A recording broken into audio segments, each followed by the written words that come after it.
We are recording. Thank you, son. The June 1st meeting of the Seattle City Council's Public Assets and Homelessness Committee will come to order. It is 2 p.m. I'm Andrew Lewis, chair of the Seattle City Council's Public Assets and Homelessness Committee. Will the clerk please call the roll? Councilmember Herbold. Councilmember Morales. Vice Chair Mosqueda. Councilmember Juarez. Here. Councilmember Lewis. Present. Chair, there are 3 members present. Thank you so much, Mr. Clerk. Just as a quick aside for members of the public, given that we are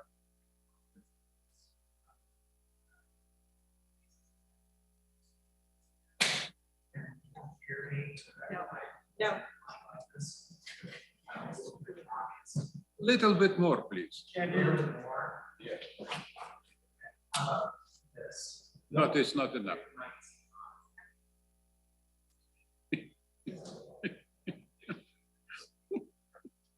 Try now. Yeah, it doesn't sound like the mics are on.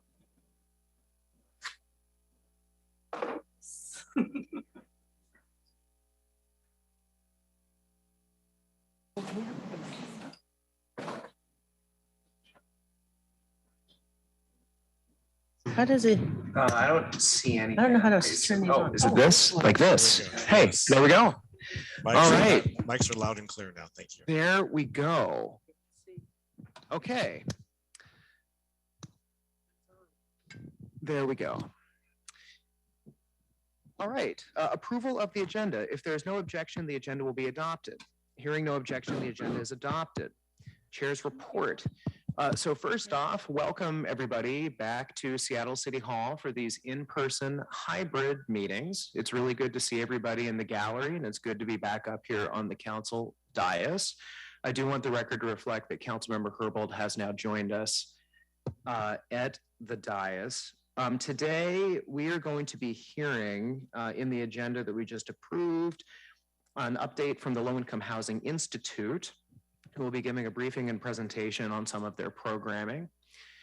We are also going to be hearing from the Seattle Public Library's annual levy report and from Chief Librarian Tom Fay on that. So looking forward to both of those agenda items this afternoon. And with that overview, we will move on to the public comment. I will moderate the public comment period in the following manner. Oh, and sorry, the clerk is informing me that Councilmember Mosqueda has joined the meeting virtually. So public comment. I will moderate the public comment period in the following manner. And everyone pay attention, because for the first time in 2 years, public comment will have changed slightly since we're now in a hybrid format. The public comment period for this meeting is 20 minutes, and each speaker will be given 1 minute to speak. There may be public comment speakers online and in person, and I can confirm that today we do have online and in-person commenters.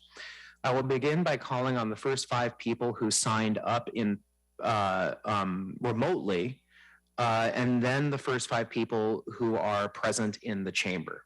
So first 5 virtual speakers, then 5 in-person speakers. I will continue alternating between the sets of 5 commenters until the public comment period has concluded. I will call on each speaker by name and in the order in which they registered on the council's website or on the sign-up sheet available here in council chambers. If you have not yet registered to speak but would like to, you can sign up before the end of public comment by going to the council's website at seattle.gov/council, or by signing up at the sign-up sheet near the public comment microphone towards the front of the chamber.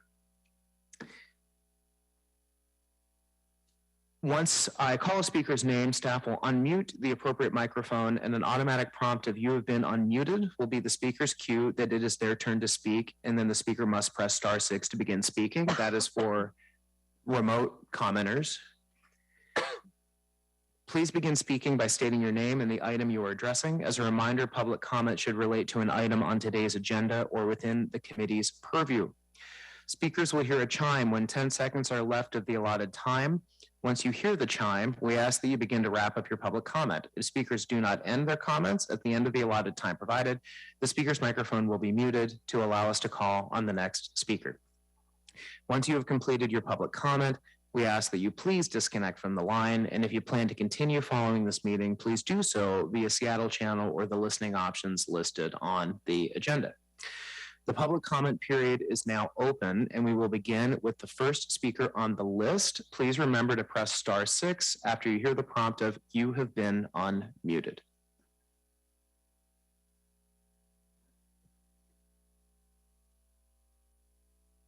Mr. Chair, our first virtual public commenter is Harold Odom. Harold, you may begin when you're ready.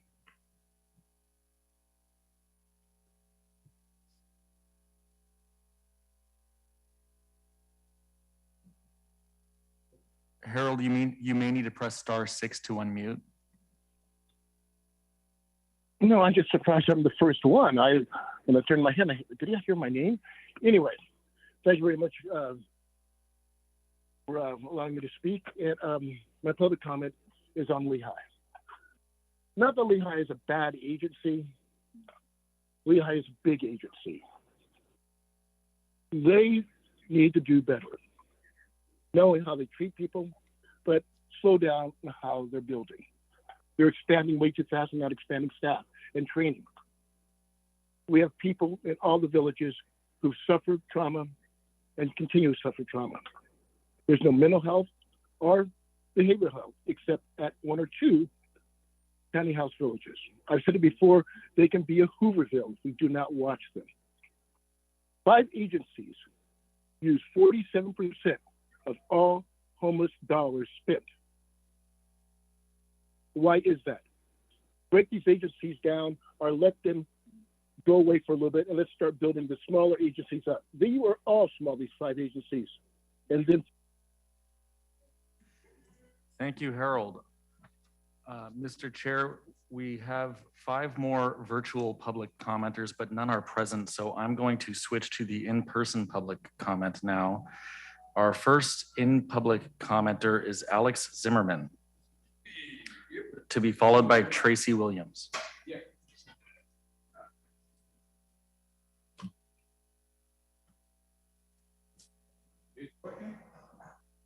Yes, you can begin speaking when you're ready.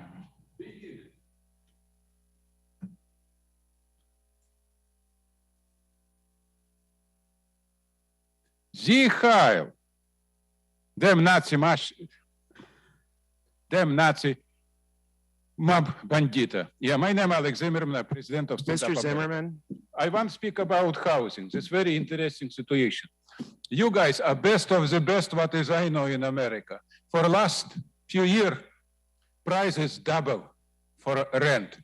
25,000 apartment empty. Money what is paid for low income practically come to zero. You're doing very good job. So right now all poor or minority or color people move out from the city because you're doing very good job. So doing this more, you know what it means. It's very important. So price go up and more people will be go out. You know what it means. You're doing very good job. Sie Heil, my lovely Führer, my first #1. Mr. Chair, our next public commenter is Tracy Williams. Tracy, you may begin when you're ready. After Tracy, Sean Smith will be up next.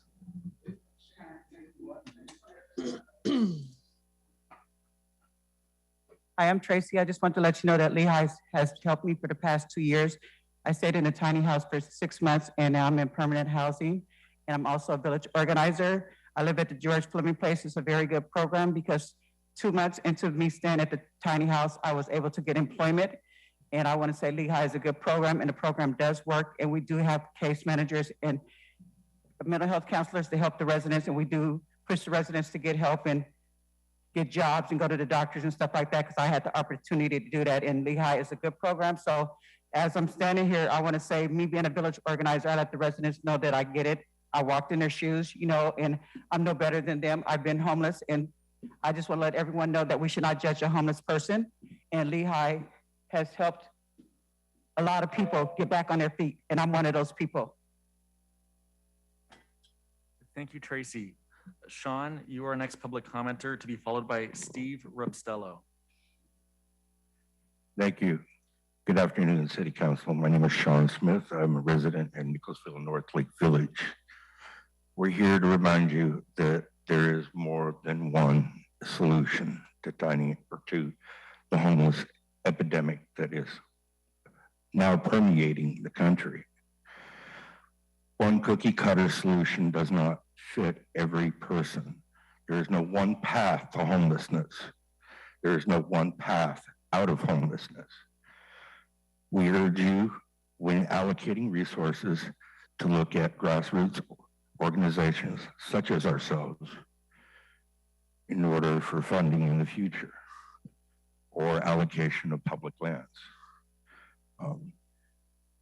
And we also want to remind you that there is an open invitation to each and every council member to come in and discuss our solutions to homelessness. Thank you. Thank you, Sean. Steve Rubstello, you're up next.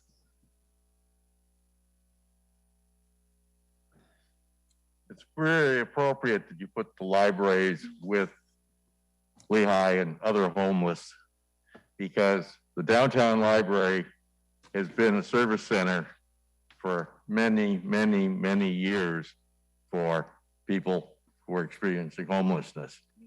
But I'm going to ask you some other questions here very quickly. It looks like is when you outsource, you do have the Seattle Housing Authority to other folks. Don't make it just a way for low wage jobs. Make sure that more than just the director, because there's a lot of people who are dedicated to a lot of things that don't seem to do too well economically. And I think it's time to take a look at bringing more things into government, because right now you're eliminating a lot of really decent jobs and making them into poor jobs. And so let's take a look at, and also if you're successful, how many people leave the street. Thank you, Steve. Our next public commenter is David Taylor.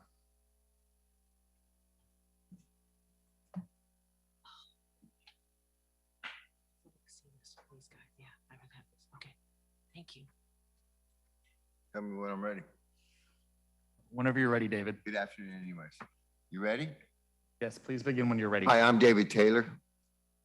I'm here representing the LIHI. Real quick, I just finished 35 years in prison, federal prison. I was down and out. There's no help from the prison authorities, et cetera, et cetera. However, I reached out, and there's a program called Reach here. And then Reach put me with LIHI. Started out with the little tiny villages. I lived in a shed for quite a while. Now I have a brand new apartment in Capitol Hill. From 35 years in prison to a brand new apartment. I thank you all. I thank you, Sharon. George. Thank you, David. Mr. Chair, we have no more present public commenters. Do we have any online public commenters? No, we do not. Okay, well, given that, I am going to close the public comment period. Thank you to our inaugural presenters or commenters on bringing this tradition back to council chambers. So we will move on now to items of business. And our first item of business is going to be a presentation from the Low Income Housing Institute regarding their report on homelessness investments. And if they could please join us at the table, all the presenters. And it looks like we're being joined by Sharon Lee and John Grant.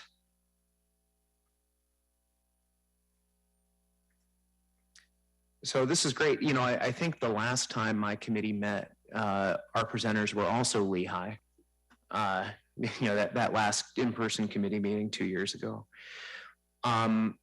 So Sharon, I'll hand it over to you to introduce your panel and then start walking through the report. So why don't you go ahead and take it away?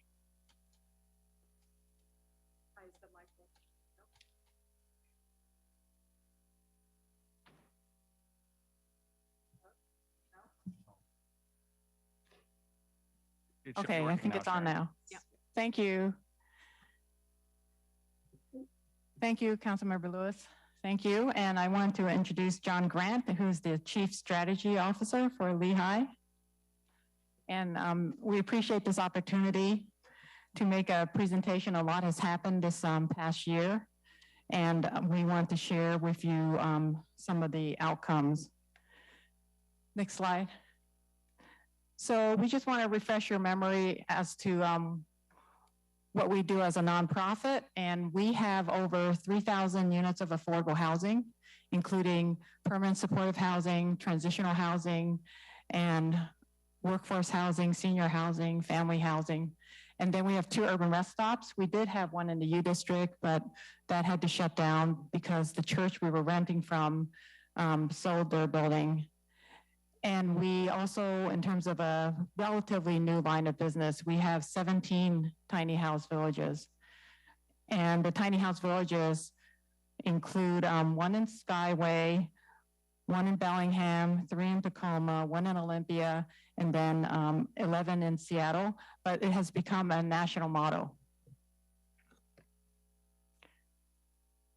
We will quickly run through some of our achievements through the past year, including the ramp down of Executive Pacific Hotel, the rapid acquisition properties, Squire Park Plaza, the expansion on Camp Second Chance, the South End Tiny House Village, and John specifically will focus on the outcomes in terms of the data and HMIS information. Next slide.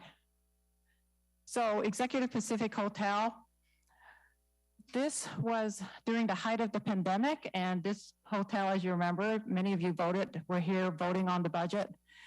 And because there were serious problems with congregate shelters, hotels and tiny house villages were seen as a way of addressing COVID and protecting people. And so the city leased 2 hotels, and one of them, Executive Pacific Hotel, had 155 rooms, which we operated for 10 months.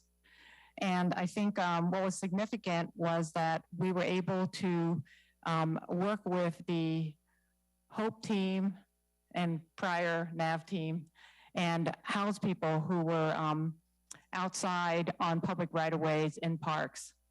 And we wanted to let you know that during that period of time, we also had behavioral health on site with therapeutic health services. And then there was also a program called Rapid Rehousing that was separately contracted with the Human Services Department to provide rapid rehousing with Catholic Community Services. Next slide. In terms of the overall, oh, I'm sorry. Next slide was, here we go, the ramp down. So we only had the hotel open for 10 months and we served 222 people. And within, we had to close down end of January, and we had a ramp down where we had to move out approximately 100 people, like quickly, because that was the contract the mayor's office and FAS made with the hotel provider. Our staff scrambled, and we were able to get some emergency housing vouchers, but we also had to free up a lot of housing that we own ourselves. So in the ramp down, we moved 93% of the people into permanent housing, which was pretty, I think, a high accomplishment. 73% went into permanent supportive housing, and others, 20%, went into other types of housing, permanent housing. Very few people actually went into rapid rehousing or got housing through rapid rehousing, even though that was the major strategy. I think all of us, including the Human Service Department and others, saw that there was not a good service match between the people that were in the Executive Pacific Hotel and the rapid rehousing program. So we depended on emergency housing vouchers from the RHA, and then we also moved a lot of people from Executive Pacific Hotel into our housing, as well as other nonprofit and private market housing. We only had one person in the ramp down who refused to engage. We were able to have our case managers work with everybody else, and we had a very successful outcome. There is a report that we're happy to share with you later about the ramp down, how that took place. But it was I would say it was a big pilot experiment of renting a hotel and then having to move everybody out. And, you know, I think the cost of, I would say, just in terms of my editorial comment, the cost we spent renting the hotel, we could have purchased a hotel. So, next slide. So rapid housing acquisition is something I really want to thank the council for, because this would not have been possible if you had not implemented Jumpstart. And this made it possible for the Office of Housing to provide matching funds so that we were able to basically purchase 6 brand new buildings. There was, as you know, a recession, and there were developers who wanted to sell their properties as opposed to keep them and maintain them. So LIHI purchased 4 properties, and then we helped Chief Seattle and also CMAR purchase additional properties.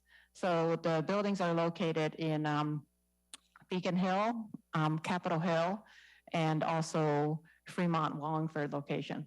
And the Chief Seattle Club building just closed last week. So this is very exciting. So we ended up with 333 units of basically brand new housing that is operating as permanent supportive housing. Sharon, can I jump in just for a second? Can you clarify whether the dockside that we were at yesterday for the press conference is included in this, or is that in addition? That would be in addition. In addition. In Okay, that's addition. great. That's the Yes. answer I was hoping to hear. That's Yes. great. Yes. Sorry, we continue. wanted to add a slide, but it was the slide had already you know, you had already put it up in terms of the agenda. Yeah. So thank you. So let's look at the next slide here.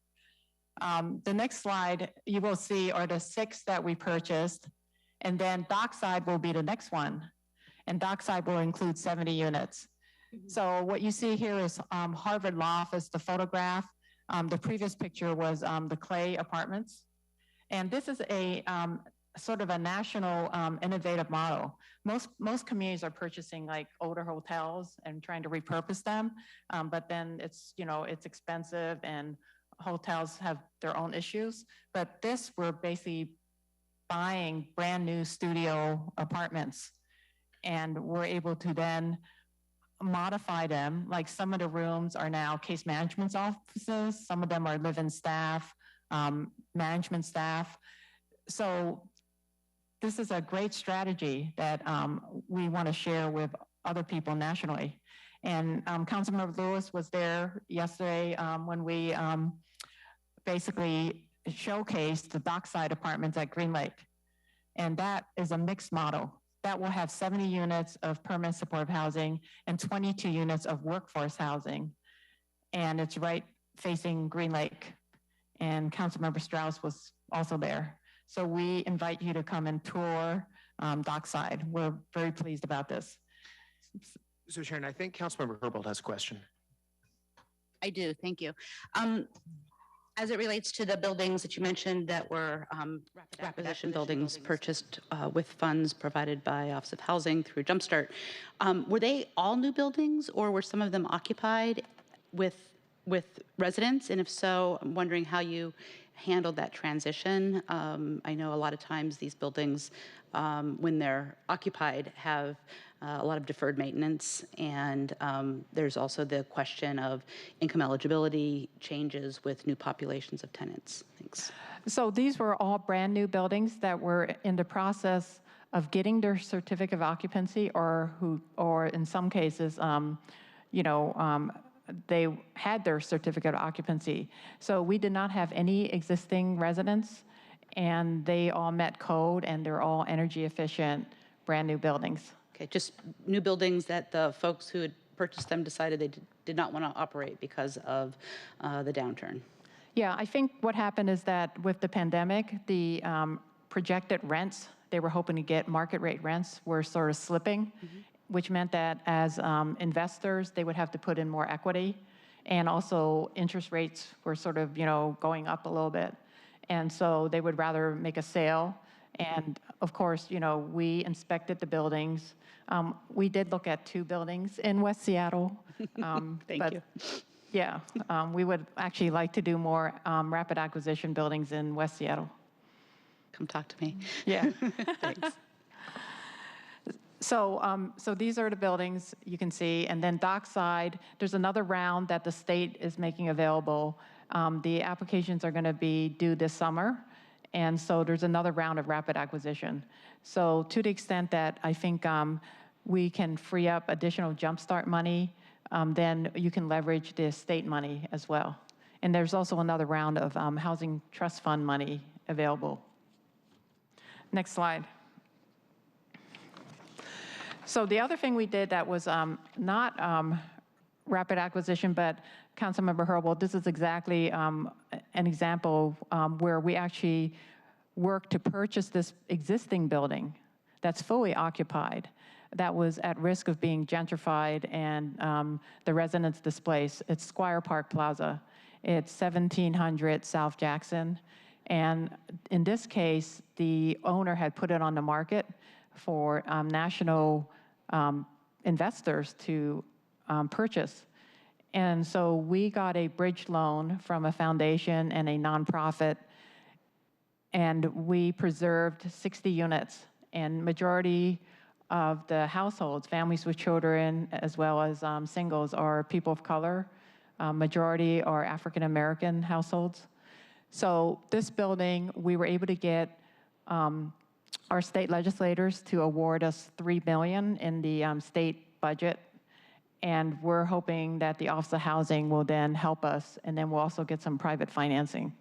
So this is a partnership we had with Reverend Jeffrey with the New Hope Community Development Institute. This is the story that's going to happen over and over again in the central area and southeast, where existing owners are going to put their building up for sale, and it'll end up, with people being displaced.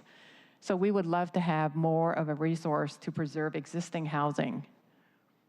Chair, Yeah, of course, Councilmember Morales. a couple of questions. The first is, can you tell us if these acquisitions were for market rate or for below market? That's one question. And then if I could understand just a little bit more about this acquisition program, how it works, and are there financial criteria that, like, whoever comes in to apply needs to be ready to purchase, what are the steps to be able to participate in that acquisition fund program? Yeah, I think for many years, many of us are used to the standard traditional housing trust fund program. And the housing trust fund program has like one deadline once a year, and it includes new construction preservation. The rapid acquisition program was set up primarily during the pandemic because the state also got significant ARPA funds or COVID relief funds, and they combined it with their capital budget. And the idea was that it was supposed to create new units, like brand new units, which meant that you were buying hotels and converting them, or you're buying brand new buildings, or you're, if it's possible, to do a quick remodel. But basically, if you had to spend more than 90 days to renovate a building, you were not eligible. So the idea was, as quickly as possible, get as many housing units, or in some cases, enhanced shelter beds available to the community as quickly as possible. So the Office of Housing essentially had an open round, like a first come, first serve open round. Actually, the round is available, and then they underwrite the project, and they provide matching funds. So the city was able to leverage, basically each project had 50% city funds, 50% state funds. So that basically saved a lot of city resources that otherwise, you would have had to put in if the state wasn't a major player.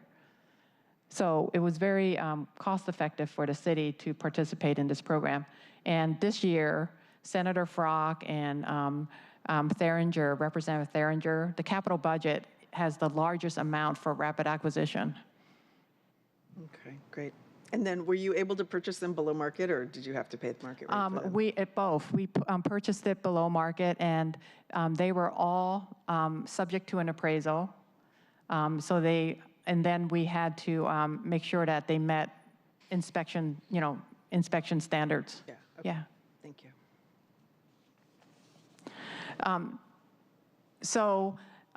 Next slide is we've got Camp Second Chance expansion.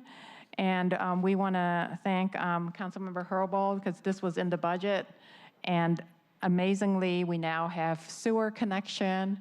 We have a hygiene trailer, and we also have expanded with 20 tiny house. And so you've made this place much more livable. And thank you.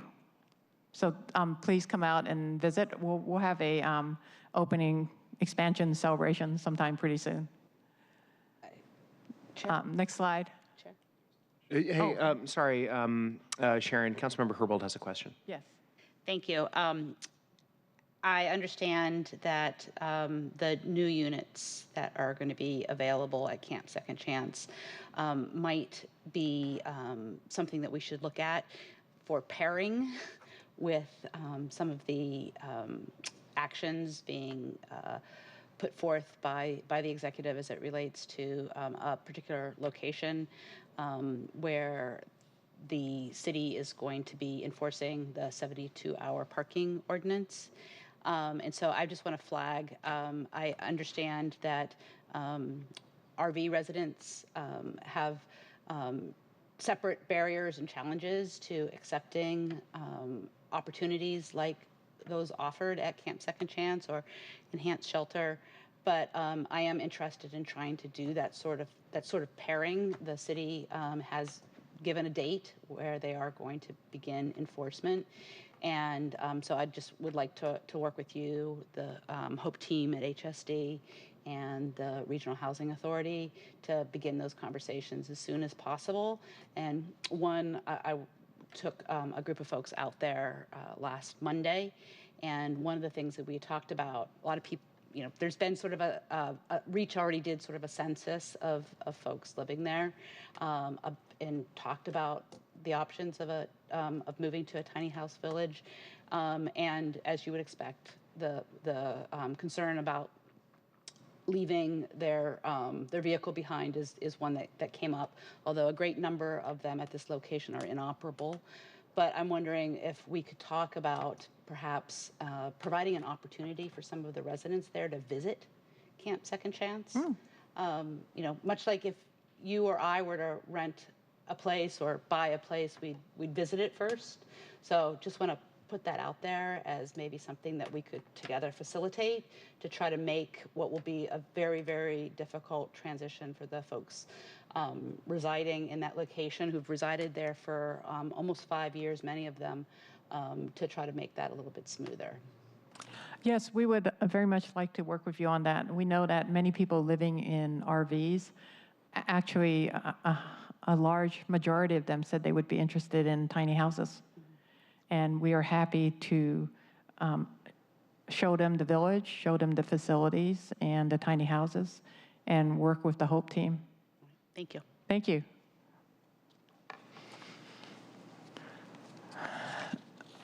So South End Village. South End Village just opened, and we want to thank the council.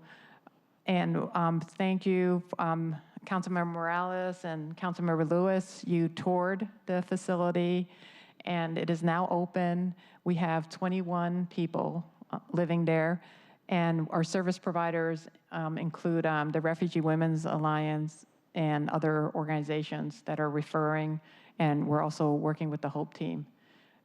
Reverend Willis with True Vine of Holiness Baptist Church is the religious or faith sponsor. And this is right by the Rainier Beach station. I don't know if people have questions about this, but we also, many of the tiny houses were built by Sound Foundations Northwest, built by volunteers, including a lot of volunteers from Amazon Web Services, AWS. So, thank you. I believe Rainier Beach Action Coalition, young people participated in that too at some point. Yes, we had Rainier Beach High School students and Rainier Beach Action Coalition. They're part of the support and referral of people to the village.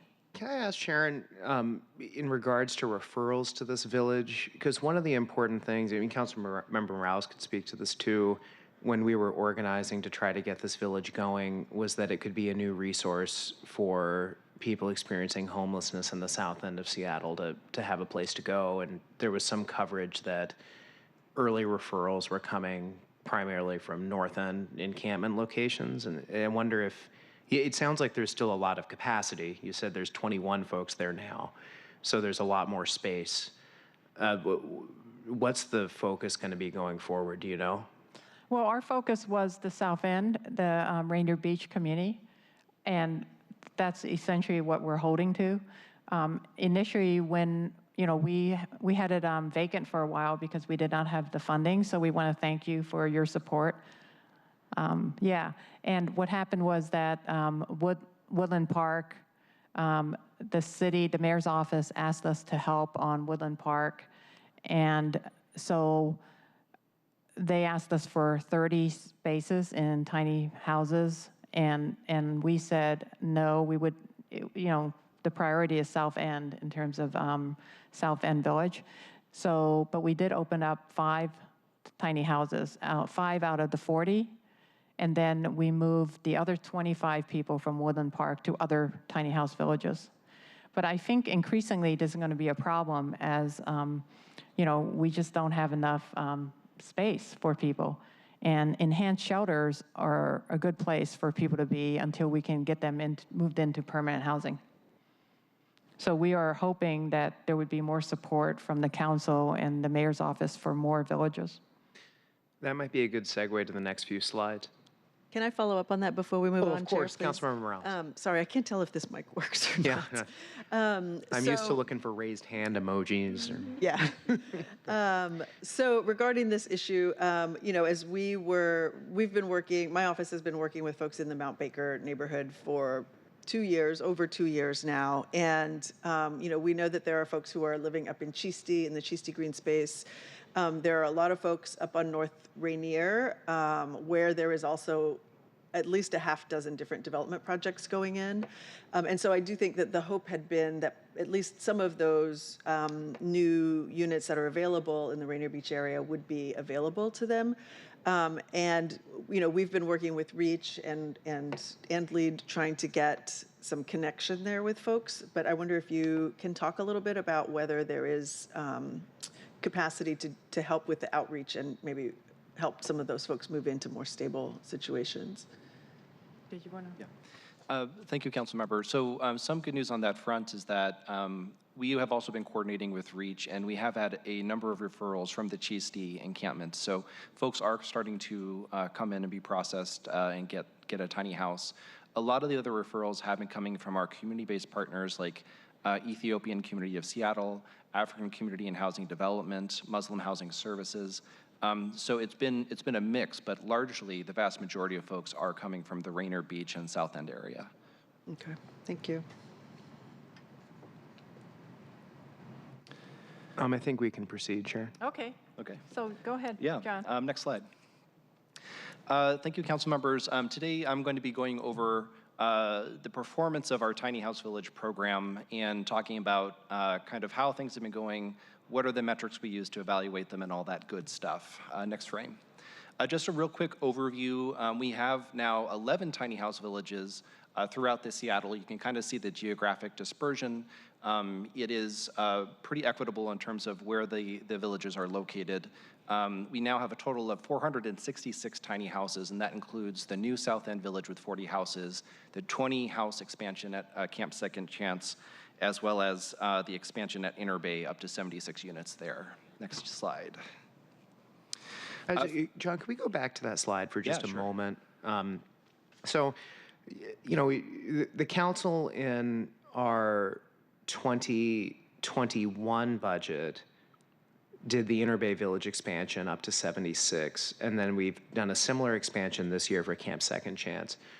Is there any other village on this list that would be a good candidate to potentially expand capacity, or are we kind of topped out on the existing sites? If I were to choose one, it would be Lake Union Village. I think that with the real estate that's available there, you could actually fit perhaps 5 to 10 more houses there. And there might be other locations if we were to do a deeper analysis. But nothing on the scale of a 20 to 30 unit expansion? There's a possibility of, we can look at Friendship Heights. Okay, just wanted to flag that because that seems to have been a useful compromise in the last couple of years to try to, expand capacity at existing sites rather than seek additional sites. It's a pretty good idea because the cost of expanding the village, putting the capital costs aside, the operating costs don't increase that much more because it's the same 24/7 staffing that you're paying for, right? So you might have to add just an additional staff person for that rather than 7 additional staff people for an entirely new village. So expanding is always a good option. Right, thank you. And Chair, if I can ask, how much time do I have? Gosh, it's been such a long time since we've done this. Take your time, don't feel Okay, rushed. I'm going to try to keep it to... But be efficient. I'm going to try to be 7 to 8 minutes at most, but... All right, thank you. In the interest of time, I'll just read one of these success stories. This comes from Camp Second Chance. We did change the name to respect confidentiality. So Craig is a 58-year-old U.S. Navy veteran who worked closely with LIHI case manager Marjorie Johnson.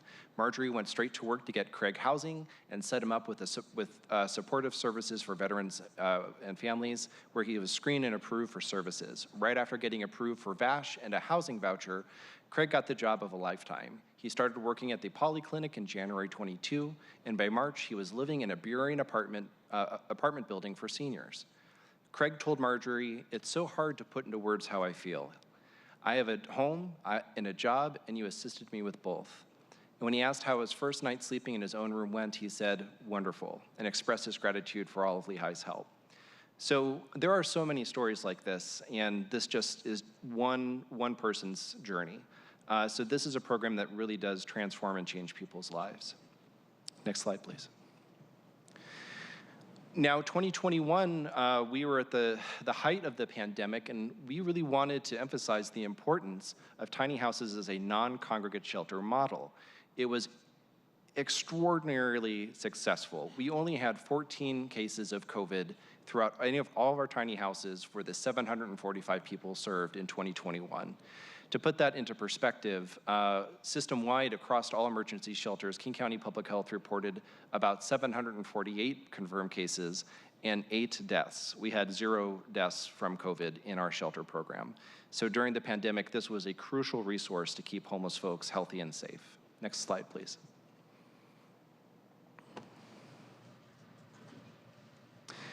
And this is just a summary of how we did last year, as well as since the program began. We've served 2,560 people who received shelter. We, in 2021, served 745 unique people. 56% found stable homes. Now that means 50% found permanent housing, 6% found transitional housing, which is often a pathway to permanent housing. 57% of the folks we served are chronically homeless. And I think that really is worth emphasizing. The folks that have the hardest barriers to housing have the most success in the Tiny House Village program to eventually be placed in housing. But the majority of folks that we served were Black, Indigenous, and people of color, and 65% moved out within a 6-month period. And we're gonna go over in greater detail about that length of stay figure. Next slide. This is a screen grab of the King County Regional Homelessness Authority's systems dashboard for shelters, for emergency shelter. This, you can see the main metrics that are used to evaluate the performance of all shelter programs. The percent that folks are permanently housed, their average length of stay in the program, how many folks returned to homeless, how many folks were homeless when they entered the program, and what is the utilization rate? Utilization rate means how many shelters were essentially vacant, or how many are occupied, I guess. So 76% utilization rate meant that 76% of the time there was somebody in a unit. Can I ask some clarifying questions here, John? Sure. So I see that I'm just trying to reconcile this slide with the previous slide. So there's a 9%, and maybe it's because the KCRHA in this data set isn't measuring everything, but there's a 9% return to homelessness and a 16% to permanent housing. So the other 75% go where? Great question for RHA. I can tell you about tiny houses. Go to the next slide and I'll kind of maybe. Oh, I'm sorry. This is for the system as a whole. This is the system as a whole. Oh, I apologize. I'm going to walk you through it. Yes. Okay. The next slide will clarify a lot of this. This makes sense then. Sorry. Okay. I thought this was specifically for the tiny houses. No. No. Okay. I'm sorry. Yeah. No. Okay. So let's take a look. So what I wanted Okay. Here we go. Yes. Great. Go ahead. Sorry. You bet. So what I wanted to do was to look at the standards that RHA uses to evaluate program performance for shelters across the system compared to tiny house villages. So this is all, and I want to emphasize, this is all data from HMIS. This is not our internal data. Okay, so with that first category, folks who exit to permanent housing, the dashboard is around 16%. Tiny houses is 47.44%. Did we meet the minimum standard of 40%? The answer was yes. Across the system, no. The next standard is length of stay using an average count of days. We did not meet the minimum standards, but also neither did any other shelter. And we're going to do a deeper dive on average length of stay in the next slide. Return to homelessness. How many folks returned to homelessness after they had been housed? This is 9%. It's below the minimum percent of 10% across the system, but tiny houses outperform, only at 3.85%. So that means very few people are returning to homelessness from this program. The utilization rate, how many people are actually using the shelters? We have a shockingly high utilization rate. Across the system, it's 76%, but tiny houses is 92% and rarely dips around 90. This is really important to emphasize. This shows that people want tiny houses, right? There are a lot of folks that don't feel safe in a congregate shelter, a mat on the floor. They want a locking door. They want their own space and to feel safe. So this is why we have such a high utilization rate for the Tiny House Village program. Next slide, please. So we wanted to also emphasize, one of the measures that we did not meet was the average length of stay. So we wanted to talk about what that means. During the pandemic, one of the key reasons that the village is successful is that it connects people to case management. But during the pandemic, we really struggled to connect people to case management because if folks refused to engage with services, there was no recourse to kind of address that issue. So folks started staying in the program much longer. We call those, not just those folks, but folks who have been in the program for 2 years or more, a long-term stare. Long-term stares have a disproportionate impact when measuring the program using an average, okay? This impact is compounded when only an annual date range is used. What does that all mean? I'll explain in a moment. For these reasons, John, I think Councilmember Herbold has a question. Just some definitional things before we move on.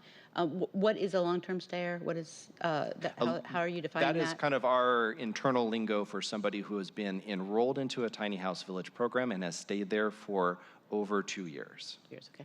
And then what you just described and one of the bullets under length of stay suggests that your lack of ability to exit people who have not engaged with case management has increased your length of stay numbers. It did have that impact, but I wouldn't say that that's the only primary reason. There's going to be other factors that result in somebody staying along the program. The most obvious one, a lack of affordable housing. Okay, thank you. I that kind of jumped out at me, and I just don't want to rely too much on our ability to exit people who aren't engaging in services as a way to improve our length of stay. No, numbers. and there's actually a whole section we'll talk about what our strategies are moving forward to make sure that we address folks who are in the program for a long term. That is a compassionate approach. Thank you. And also, I did have, in the same line of thinking, there is a sentence that says tiny house residents are required to accept placement to permanent housing within 6 months. Can you just talk a little bit about how you're able to require this? Sorry, I don't see that. That was on the slide 15 under outcomes. Is it a slide that we have passed, or? I think 15, the outcome slide. Might be coming up. 2021 outcomes. We've not gotten there yet. Haven't gotten there yet. I'm sorry. Okay, yeah. I thought.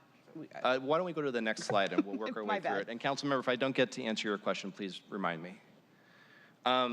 Okay, so this is really important, and I also want to emphasize, we are not looking for special treatment as an organization. We understand the need that there needs to be a standard measurement that we use to determine how programs are working. So please take this information as additive, right? This is meant to inform you as policymakers to give you more nuance and understanding of how our program works that's a little bit different than some other shelter models. So what we're looking at here is taking the way that the standard length of stay average is used over the over the lifetime of the program versus counting long-term stayers in a single year.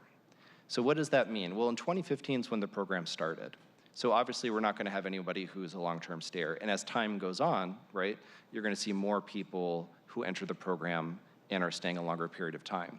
But if you count in a single year how many folks are in the program, it is going to distort the number of people that it appears to that appear to be in the program for a longer period of time.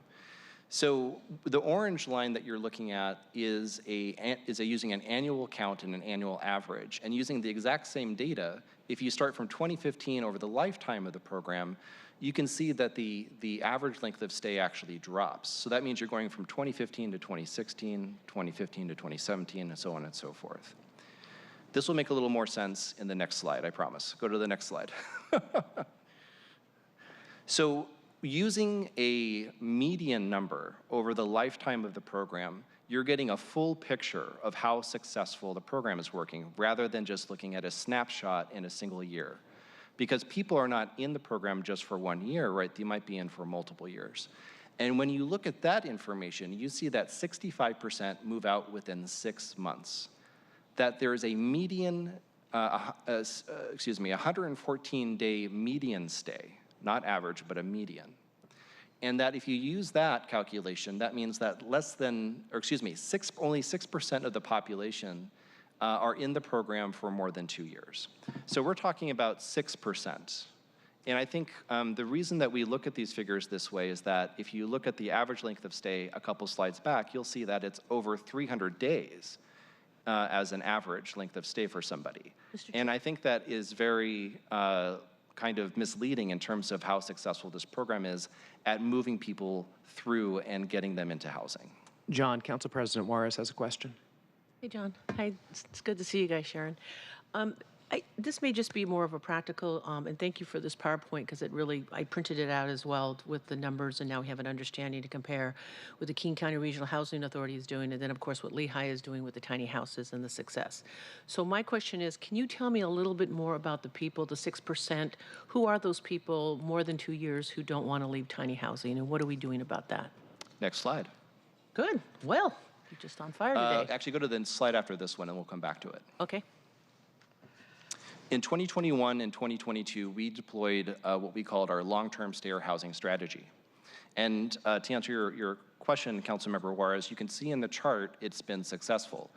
From 2018 to 2021, you're seeing more and more people who are quote-unquote long-term stayers getting moved out and housed.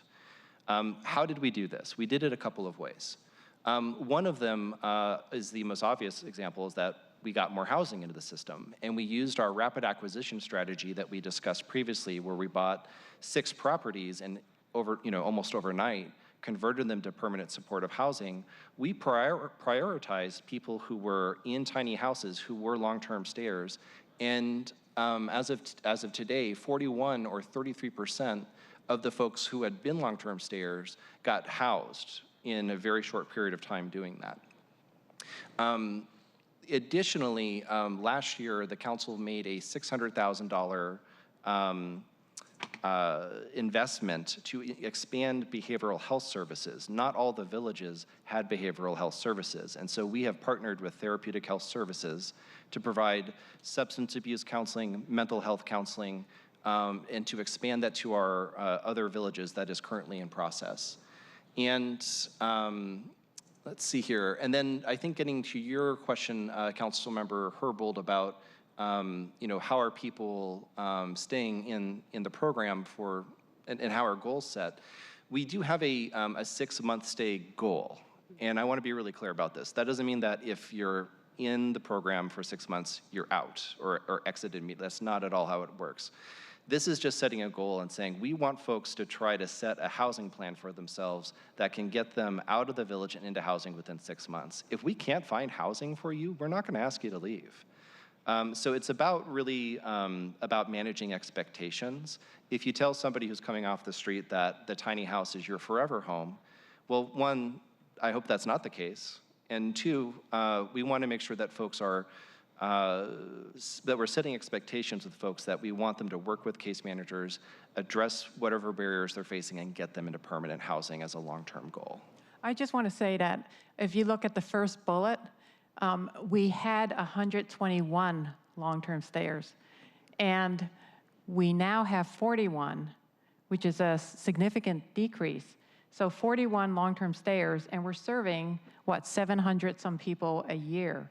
So as you know, many of the existing shelters also have long-term stayers. So we don't want to be the only ones pointed out like we have some excessive number of long-term stayers. We don't. We only have 41 right now. So I think our program is working really well. If you look at the last bullet, we move people into, these are the rapid acquisition buildings. Many of them are the ones that you funded through Jumpstart. And that has made a huge difference in terms of throughput, moving people out of tiny houses into permanent housing. And Councilmember Juarez, you asked the question, who are these folks that are staying a long time? And the answer is varied. But I would say that you could probably put them into two groups, right? One group is folks who are high acuity, folks that have severe substance abuse issues or perhaps mental health issues. And that is why it was so important that the council make that investment to expand behavioral health services on site at the villages.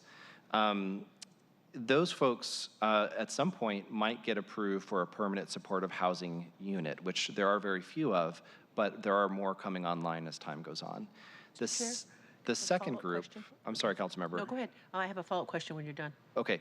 The second group of people are folks who don't qualify for permanent supportive housing, but perhaps are working or maybe have a disability, but not so severe that they could get qualified for permanent supportive housing, which is a deeper service level, right? And honestly, it's the working poor. It's folks that might have a day job, but they can't afford housing in Seattle.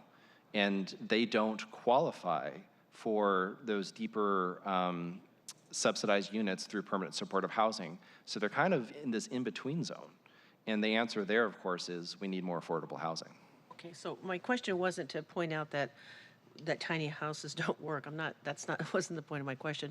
My question is, when we target in on those individuals, and maybe it's anecdotal, what I've been seeing for the last 6 years is, these are chronic homeless with mental health, addiction issues, and are we getting those services? And if we're not, how do we continue to do that? I'm not asking the question to point out that you're not moving enough people out of tiny house villages.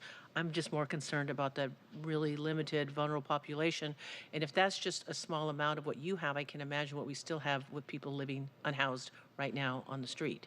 So that's why I was getting at that. I want to know who are those people, and how do we get to them? So thank you. Thank you. I just want to make a sort of short addition to that, is that as Councilmember Herbold remembers on Camp Second Chance, the people who initially occupied Camp Second Chance and some of the other villages, they were not necessarily, they were self-managed. And at that point, in the very beginning, people felt that once they were in a village, they could stay forever, right? And so it was not seen as a enhanced shelter program.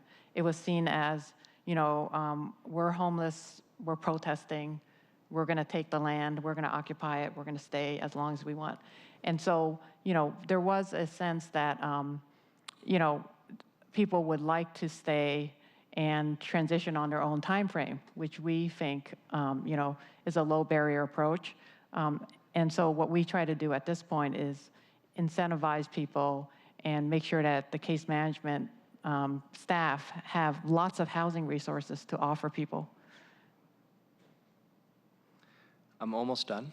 Yeah, should we go to the previous slide, Yes, John? please, thank you. Yeah. So just back one, please. Oh, no, I'm sorry, can you go in the reverse direction twice now? Yeah, IT or whoever's doing the slides, we took one out of order. There we go, yes. Okay, thank you. You might have heard recently, there were some numbers put out there about the cost of the program, and we wanted to kind of clarify some things. Tiny house villages are very affordable to develop in terms of the capital costs, and they're also very affordable to operate. The Regional Homelessness Authority published recently during their budget presentations, they came up with a new term called cost per exit, which is not a metric that we've ever been evaluated by before. And the figure that they determined was $64,893 $64,893 per person using that metric. We don't know how they arrived at that number. We're welcome to engage into a discussion with them about that. But when we take the $6.3 million that we used to operate our villages last year and apply it to the 745 unique individuals that we served, it comes out closer to about $9,000 per person. And reasonable minds can disagree, and certainly we're welcome to any kind of dialogue or discussion on that. But the bottom line is that this is a very cost-effective program for folks who are on the streets. If you were to try to build a transitional housing or permanent housing building, that would be closer to $350,000 per unit just for the construction costs. But the development costs, for example, at South End Village, was closer to $20,000 per unit. So it's just very clear to us looking at the numbers that it's a very cost-effective program. Also, it's relatively quick to deploy. It takes us about 8 to 10 weeks once we've identified a site to build a tiny house village, whereas a permanent housing property, if you're lucky, takes between 3 to 4 years. So our position is that we're in a homelessness crisis now. Tiny houses are humane, short-term, and a rapid response for immediate need. Chair. So we're just going to go 2 more slides forward. So John, I think we have a question from Councilmember Herbold. Yes. Thank you. So as I understand the metric that you are proposing should be used, it's a cost per person per year. It does not factor in the length of stay, which apparently is what the RHA number factors in. Is that correct? Yeah, we are comparing apples to oranges for sure. So I want to be really clear about that. We're using a different metric than them. And so is that a metric that RHA is using across the system, or is it one that they're It was only the first time we heard of it was during the last budget presentation at the governing committee meeting. No, my question, do you know if they're using that same metric for other? They are. They use that metric for transitional housing as well. Okay. And perhaps others. Thank you. Can we go? Yes, thank you. So just rounding it out here, we wanted to give you our year-to-date numbers because what we were looking at before were numbers from 2021. So year-to-date, we've already been serving 659 people. Our exit to permanent housing has skyrocketed. It's as high as 60%. Now, if you might recall, it was around 50% previously. Our utilization rate is around 90%. Our return to homelessness has increased, unfortunately, 8%. But again, that's a relative figure. That's only 3 people. And our average median length of stay is still 114 days. So the long and short of it is that the Tiny House Village program is cost effective and very successful at getting people housed and keeping people safe while they're sheltered. John, thank you for this presentation. And, you know, as you know, I mean, there's another slide for future projects, right? There's one more slide that's kind of, if Sharon but wants to, if we have time, yeah. But to ask about this too, you know, I don't necessarily object to the way KCRHA calculates the cost. In some respect, I think it's explained by the context of low return to homelessness. I mean, obviously, under the metrics they're setting, projects, you know, you're going to have a cheaper cost per person if more people are dropping out. So the combination of the low return to homelessness and the high utilization, I think, is going to produce a higher number. But I think that the return to homelessness and the exit are the statistics that, you know, I continue to think are the most relevant to what we're doing right now. And, you know, I do appreciate that we have that very clearly in front of us in this presentation. So I appreciate this and looking forward to continuing to work with LIHI on these projects. Did colleagues have additional questions before we move to that last slide? No. Okay, let's go to the next slide. All right, I'll turn it over to Sharon. Well, we are concerned about the number of RVs on the streets.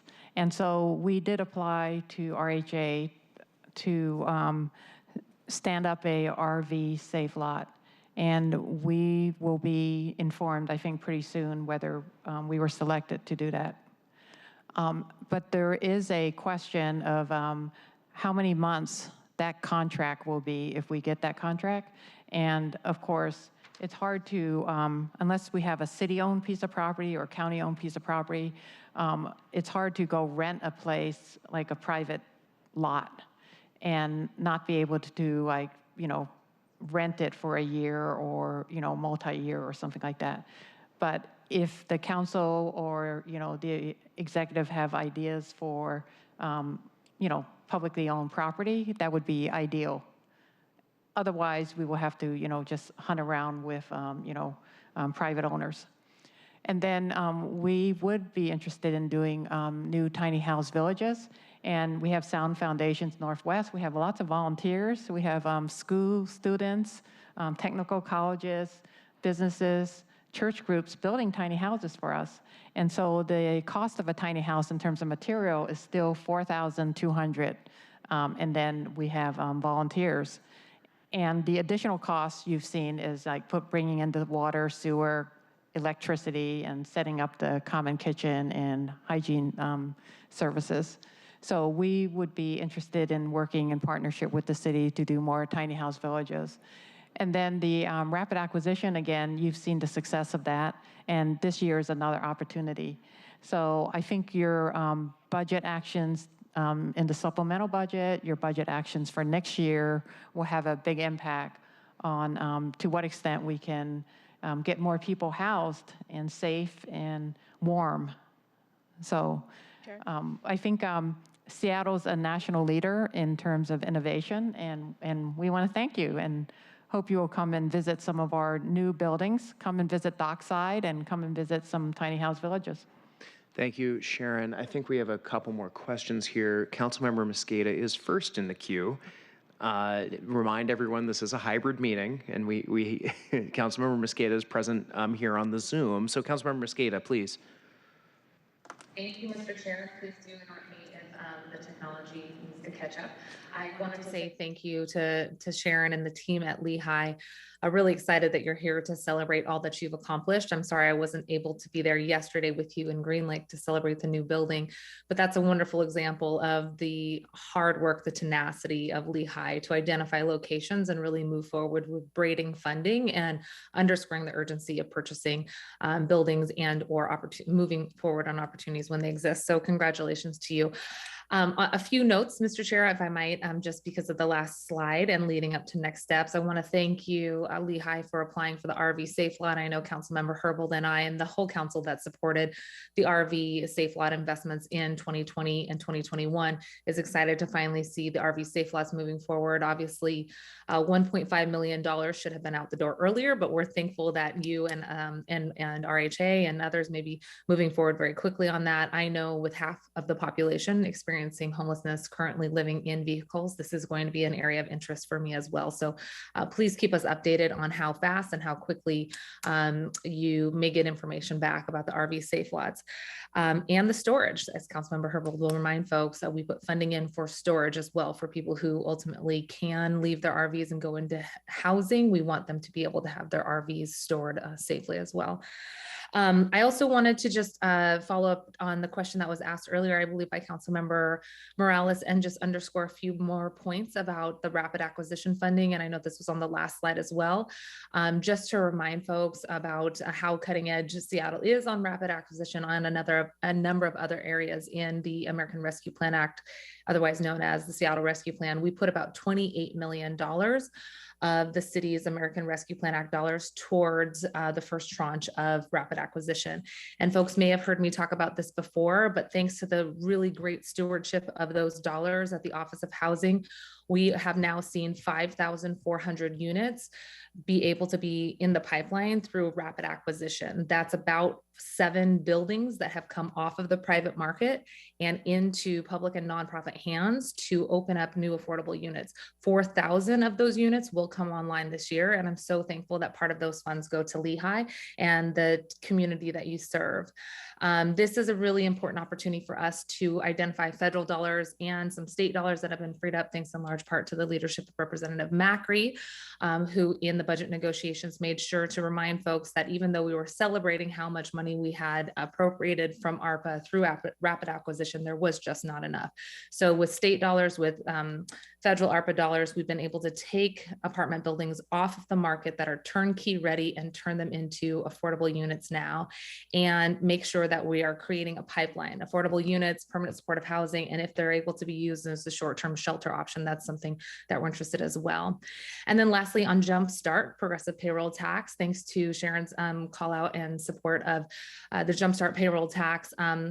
We are currently looking into a question that Sharon has teed up and something that we did last year where we allowed the Office of Housing to forward commit the next year's funding, next year available funding towards existing units that are on the market right now. So we don't miss any opportunities to take multifamily structures off of the private market and then again turn them into affordable housing in partnership with our Office of Housing and nonprofit housing developers, especially those led by communities that are most at risk of displacement, like communities of color who are trying to find affordable housing options. So we did that for forward committing 2022 dollars, and we're looking currently at the opportunity to help forward commit additional 2023 dollars so that we don't miss a beat in the wake of COVID, or I should say in the midst of COVID, folks, to purchase properties and get them off the market. So more to come on that, but Mr. Chair, just wanted to add that to the continuum that you're displaying here in your committee today on where additional funding for those affordable housing units may continue to come from. And thanks again for the great work at LIHI. Thank you for that context, Councilmember Mosqueda. This did bleed a little bit over into the Housing Committee today. That's true. Council President Juarez. Yes. Did you have a question? I'm sorry. Oh, I'm so sorry. Council Member Morales and Herbold did though. Yes, sorry. Councilmember Morales. Thank you. So I'm looking at the different slides, trying to sort of compare tiny house village operations and permanent supportive housing, just for my own edification. So construction, you say, is about 20,000 per unit, operations about 9,000 per person. Can you, if you have an assessment of, especially as you're talking, John, about high acuity needs, behavioral service needs, substance abuse needs. So can you talk a little bit about, at least for tiny house villages, what the cost is of providing those services through your case management and other services that you're providing to folks there? Yeah, if I understand your question, council member, to kind of give you an example, we have a partnership with Therapeutic Health Services to provide behavioral health directly on site at a number of the tiny house villages.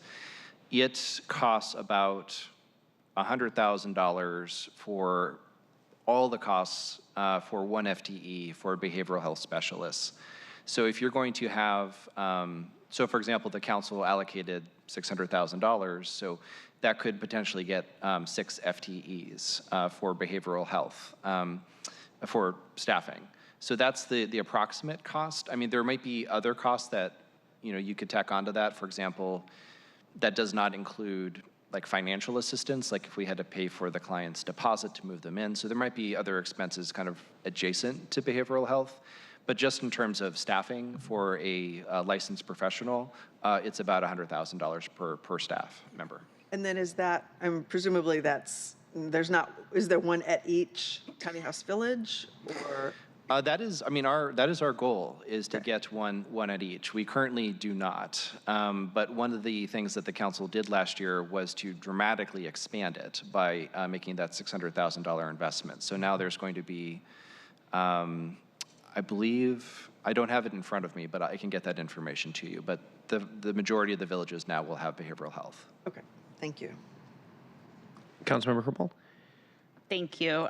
Just going back to the RV Safe Lot RFP, appreciate that you guys have bid on it and appreciate that the need for property is a necessary component to move forward, and realize that what I'm about to let you know about may not fit, but in the spirit of responding to constituents who contact me, I have been contacted by a constituent who says that in Tequila there is an KOA commercial campground that is for sale, and it is wired and plumbed for electricity, water, and sewer, as well as a common meeting place where services could be offered. The constituent who, not to give any identifying characteristics, but this is a person who has spent part of his and his wife's lives living full-time in RVs. And so and I only mention that to say that he has some knowledge of what might be appropriate, and he believes that the park could house 50 to 100 RVs. Given that it's a KOA campground, it may not be at a place that is close to services that folks need, but want to just throw that out there. Thank you. Thank you. Thank you. Yes, we would like that information. Thank you. Okay, it doesn't look like there's any more questions for the panel. Thank you so much for being our inaugural presenters, coming back to council chambers, and a lot of information to follow up on, and appreciate the work and partnership of the Low Income Housing Institute. Thank you. Thank you so much. Okay, we will now move to our second agenda item. Will the clerk please read agenda item 2 into the record? Agenda item 2, Seattle Public Library's annual levy report. Okay, and I believe this one will be a virtual presentation.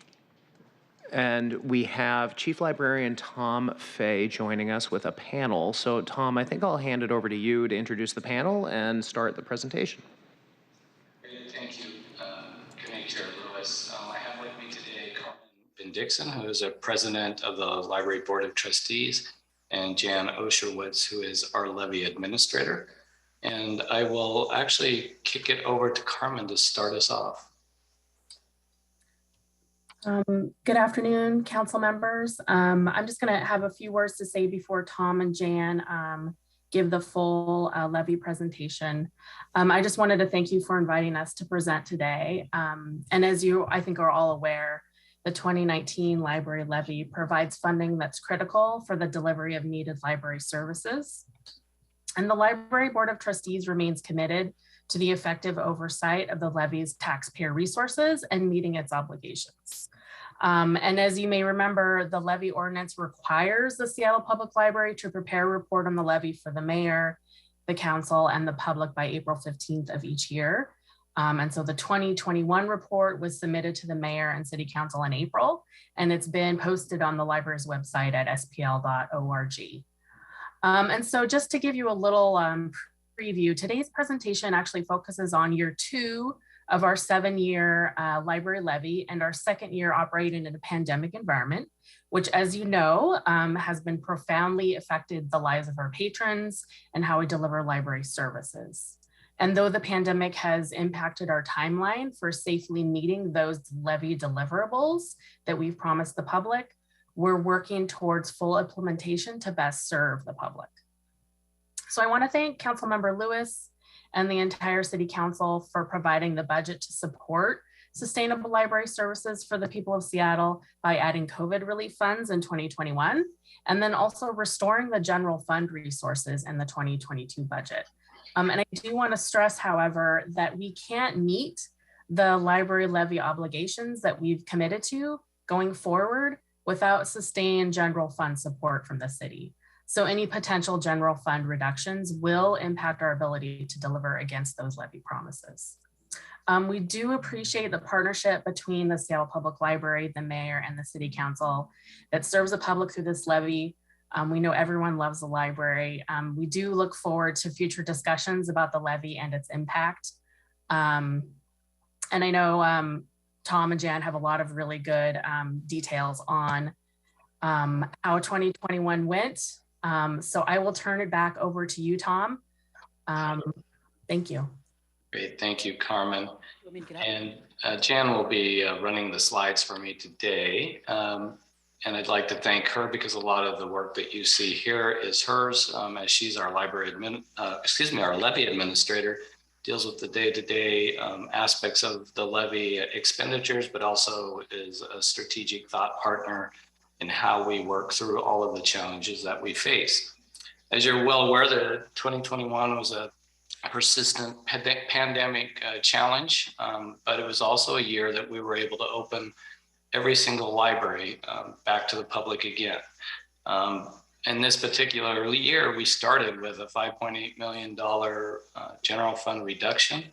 We still had curbside services in 2021, but we ended 2021 with near pandemic service, pre-pandemic service levels. And that was actually accomplished in part with federal funding approved by the mayor and the council. During the past 2 years, we've pivoted some of our levy spending to support expanded hours, curbside services, virtual services, and making healthy and safety adjustments to support fully our reopening of libraries.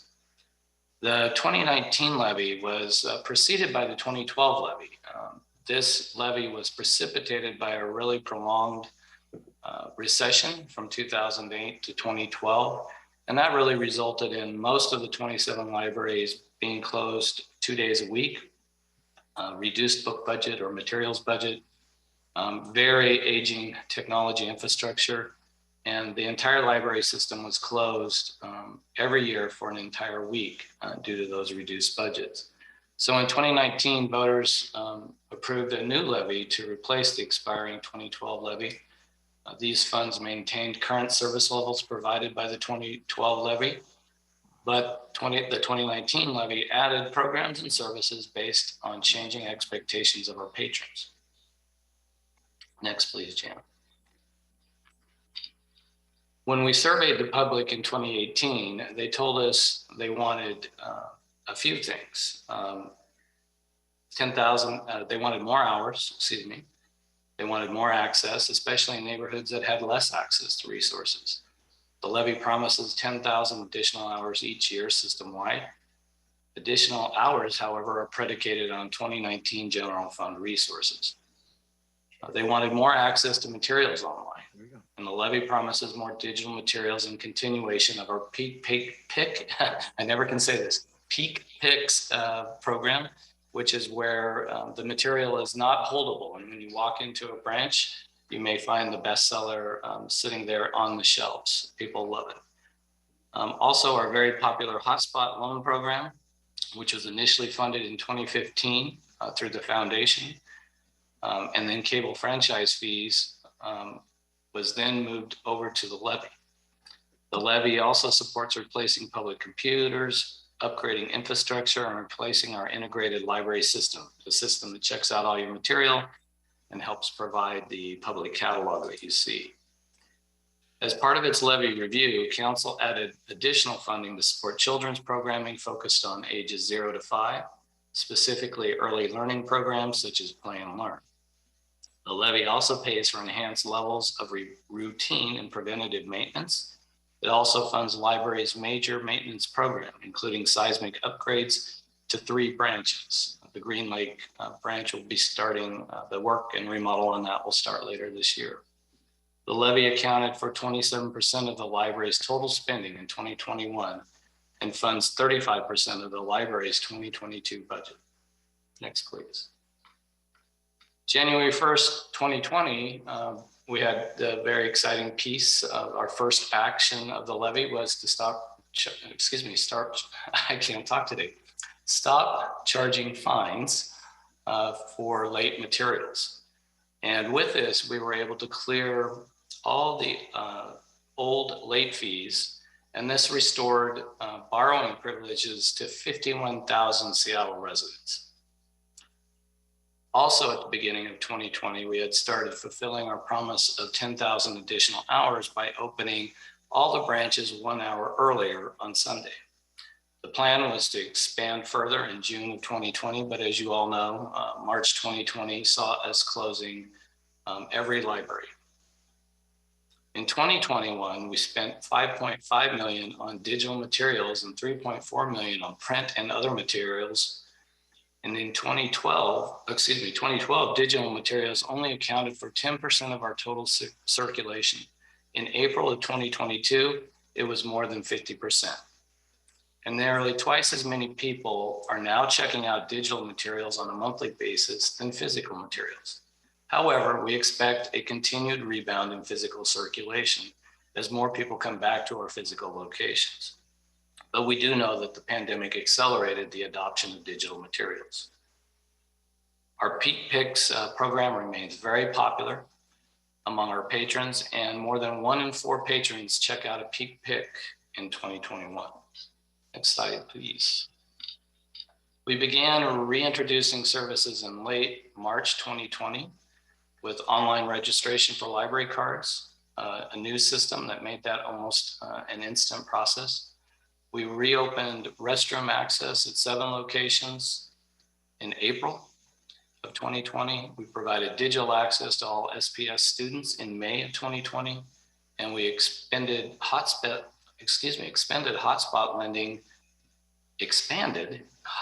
lending in June. We also moved our programming to virtual delivery. Next slide. In 2020, we once again started accepting book returns in July, put mobile services back on the road again, and started curbside services in August. Staff and patrons alike were delighted to return to their libraries. Next slide, please. Patrons cheered, cried, tears of joy, renewed library cards, and checked out many materials. Staff welcomed patrons back with creative welcome back displays and big smiles behind the masks. The kindness, helpfulness, and enthusiasm of staff was visible everywhere, from security officers and our ambassadors greeting patrons as they entered the buildings for the first time in over 18 months. In late June, just as we were reopening a number of our branches for in-building services, our region experienced an unprecedented heat event with temperatures soaring to triple digits over 3 days. The library played a critical role in providing cooling centers for our community. By redeploying staff across the system, we were able to open additional air-conditioned locations on the hottest days, providing needed respite from the heat to thousands of Seattle residents. Next slide, please. During Q3 of 2021, we reopened 9 additional locations for in-building services. 5 branches reopened in July, 1 branch reopened in August, and 3 branches reopened in September. And New Holly, our final branch, reopened in October. Since last fall, all library locations are currently open and serving the public once again. Next slide. Of course, there's been a few things we've been able to add through this. That has been a very popular piece for our patrons and the online registration. Folks have enjoyed that. It really makes the process simple. And then, of course, the one that we brought on in 2021 as well, in the latter part of 2021, is our auto renew feature.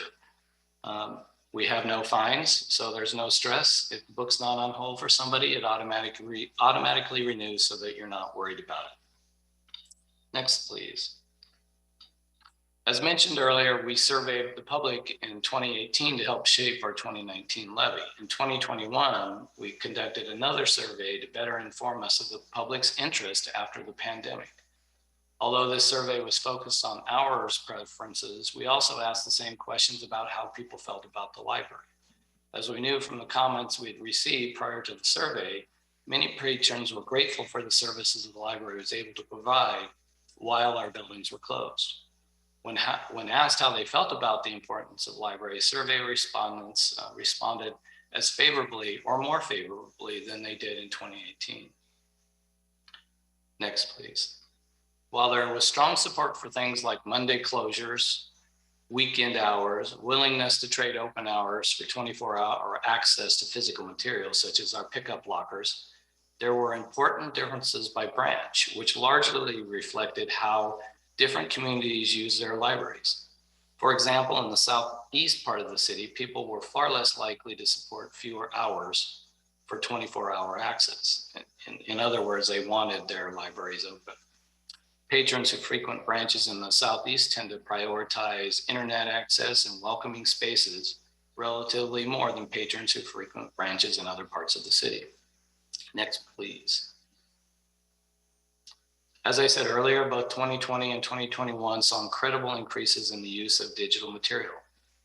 But once libraries reopened to fuller services, physical material use increased considerably. And these trends in physical material continue to this day. It now has come back to where it's 50% or more of our circulation from month to month. Next, please. And as indicated by this meeting today, the library looks to offer more hybrid services, virtual and in person, but internet access and digital literacy remain an important piece of the library's work in the community. Next, please. And in children's programming, as part of the levy, there was the promise to add up to 6 in-person programs per week in our Play and Learn program. We've yet to be able to offer this as our children at those ages have not been approved for vaccines, and we are still trying to safely determine ways to deliver these programs in the future with our librarians, but also our partners in the community. Next, please.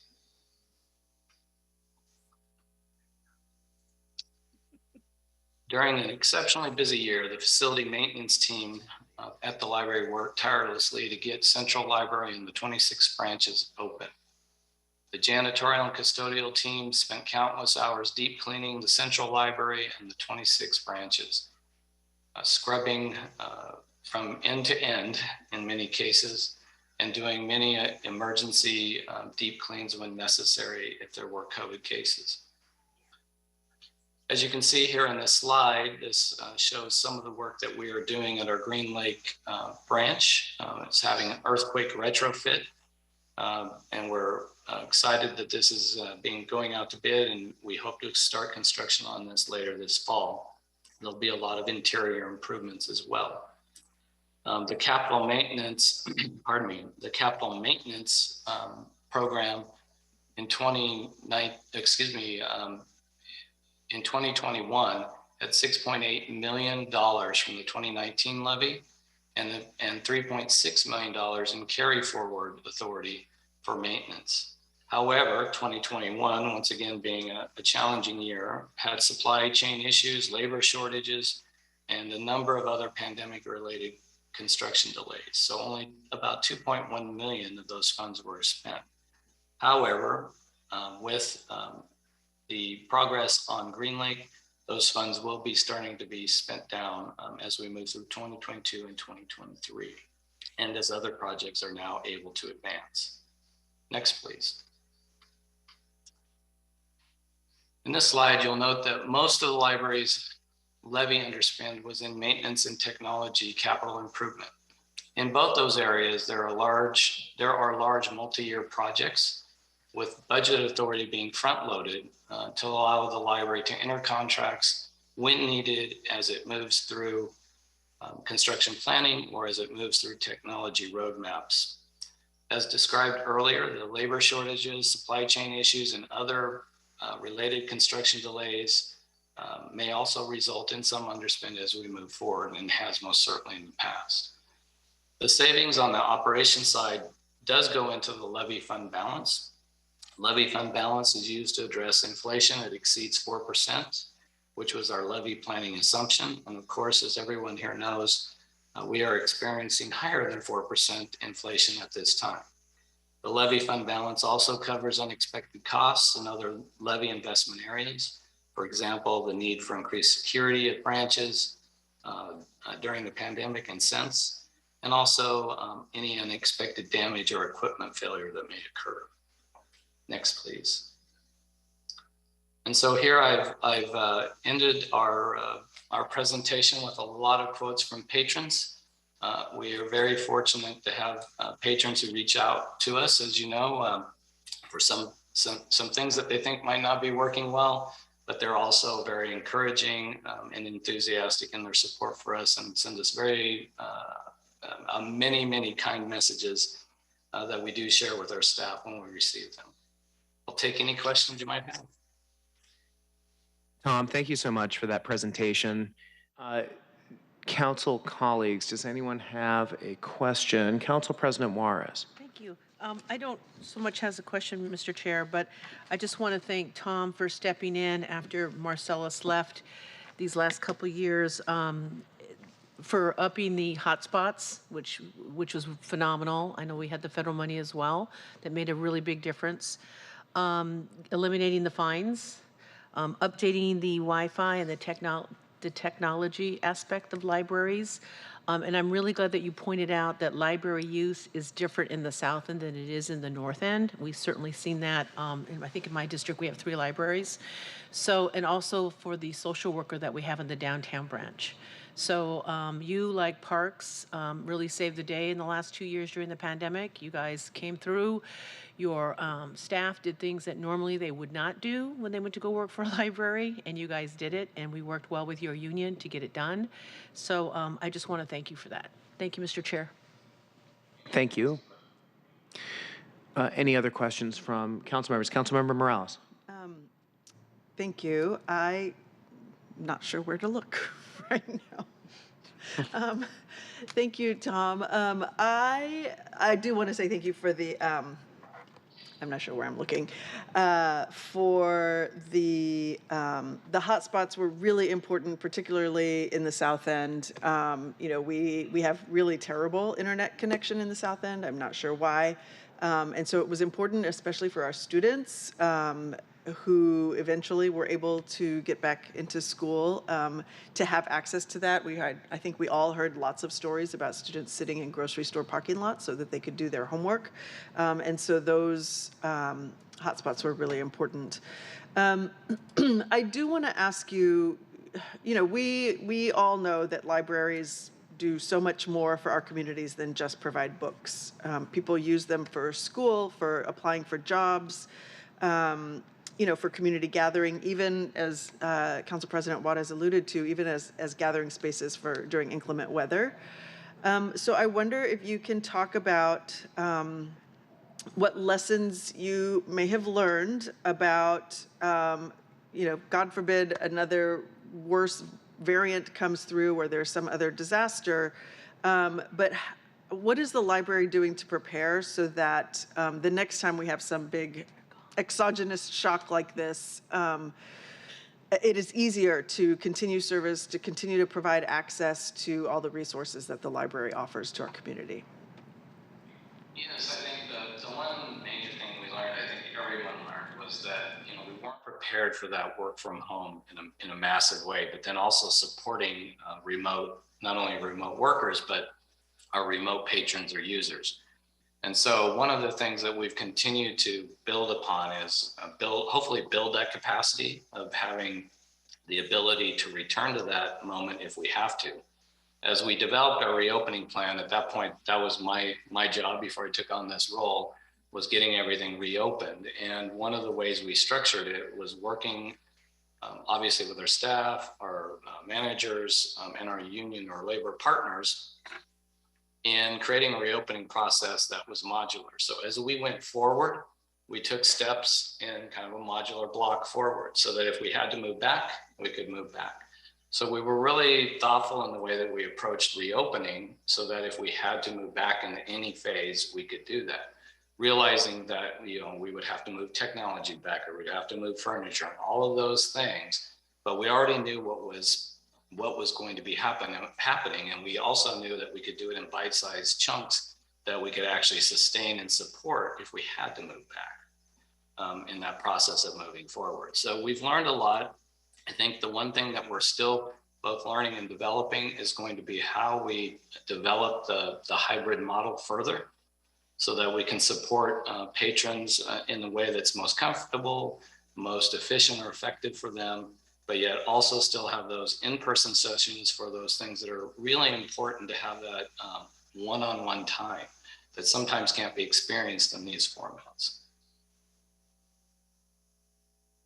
So, Tom, I'll jump in for a question real quick, and really appreciate this summary of the survey in particular. I guess I'm going to look at the cameras as the place to orient myself here. But I wanted to go and ask, because one of the bullets that's pretty prominent in the survey results, although it's not indicated, I don't think in a chart reference in the presentation, is the preference on picking a day for closure, the exercise in the survey of picking a potential day for closure of Monday. I guess I just want to ask, what is the library going to use that information to inform? Is that just sort of to gauge the volume of patron activity, or is the library considering an exercise in truncating hours in certain times to expand access at other times? So I think one of the things that we were doing is we were looking at either a Friday or a Monday type of situation. And one of the reasons we were looking at that as we were crafting this was back last year at about the times that the Clifford funds were being talked about, the federal funds for libraries, to give us that boost to rehire those 60, almost 70 positions that we were reduced. And we were looking at, okay, what happens if we have to go backwards in this and we can't actually sustain hours moving forward if these reductions stay in place? And even as we move forward, knowing that budget reductions are always a potential reality, even as they might be this year, we wanted to make sure that we had options so that if we can't move forward as far as we want to in either pre-pandemic services or even in expanded hours, that we're letting our public provide some input into that process of where we would make that selection. And I think that's where we were going with it. I'm just trying to have a good idea. Most of it was really around the hours that would be more effective for patrons. And most of them at one point, when we did the survey in 2018, there was more interest at night. And now that has swung and there's more interest in morning hours. So we're taking that information and working with our scheduling folks at the library to figure out what our schedules might look like in a number of different scenarios. I appreciate that clarification. Sorry, was there another from the council? Sorry, sorry. Did I interrupt a panelist on the computer? I'm just trying to keep track of everyone that's presenting here. I think. Oh, Jan, go ahead. Go ahead. Yeah, I Sorry. just wanted to add that we currently, in our pre-pandemic schedule, had 9 branches closed on Fridays. So the question was in part about whether patrons preferred Friday closures to other days of the week. So that was part of the question, in addition to Tom's statements. Thank you, Jan. Great. Okay, well, I don't have any questions myself. Do council members have any additional questions? Looks like not. Thank you so much, Tom, for coming here and making your team available. It was good to get this update, and we will continue to have you guys in front of our committee as the library wants to come and join us. It's always good to have you here presenting. Thank you so much. I appreciate the opportunity. And with that item, colleagues, we don't have any additional business. Are there any remarks for the good of the order? Seeing none, I'm going to go ahead and adjourn this meeting. It is 3:44 p.m. and it's good to be back. Hey, good job.